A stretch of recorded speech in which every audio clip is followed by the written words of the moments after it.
The college football season is finally here. Hi, I'm Center Sports' Noah Kozlov. Every week I'll sit down with Matt Hayes, college football writer for Sporting News, to go over his first and 10, the top 10 topics this week in college football. We'll hit the first four. You can go online, sportingnews.com, to check out the rest. Matt, let's take the opening snap.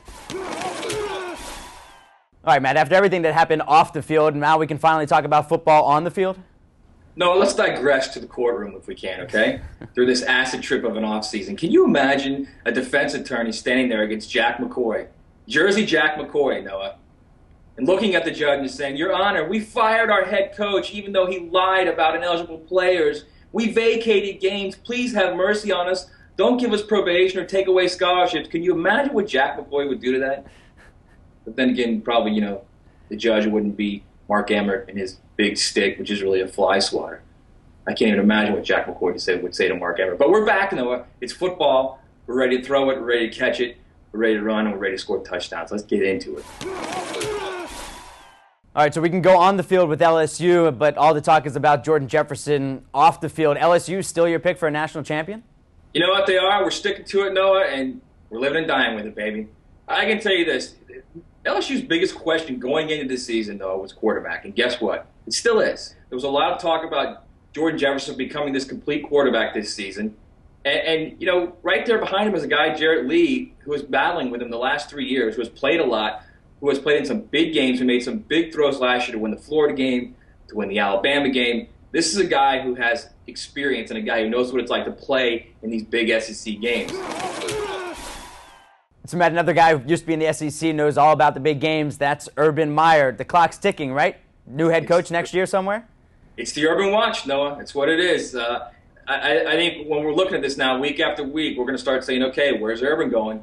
There are 4 programs where, if you break it down, they're perfect fits for him. It starts out with Penn State, where I really believe if Joe retires, and again, that's a huge if, we say that every year, if Joe retires, Urban would crawl to State College to get that job. I think Ohio State, now that there are no NCAA sanctions looking like anyway, they're going to be levied, he'd love that job. I mean, that's a terrific job for him. UCLA is a job where I think everything is there. If you're set up to win, if recruiting in LA, UCLA hasn't been relevant since Terry Donahue was the coach. That's a job where Urban can go in and say, look what I did. It's big for his ego, and all coaches have egos. No, don't kid yourself. And then last but not least is Arizona State. Everyone in the coaching community believes that is a sleeping giant. All right, Matt, you talked about ego, and Brady Hoke doesn't seem like, although all coaches do have one, doesn't seem like he does have one, but at the same time, he won't say Ohio State. What's going on? You just said it. See, you just made the mistake right there of saying that second word. I'm not saying it. You said it. That wasn't me, Brady. That was Noah Kozlov. I can tell you this, Noah. When you look at Brady Hoke, more and more that you see him, and the more and more that you see the way he acts and the way he carries himself, he looks like a perfect fit for this team right now. You look at him, he's a carbon copy of Chris Christie. He's just got a whistle. You hear Chris Christie, "You people get off the Jersey Shore, the hurricane's coming." And you see Brady Hoke. That game is the most important game on the schedule. It just reminds you of Bo and Noah, the team, the team, the team.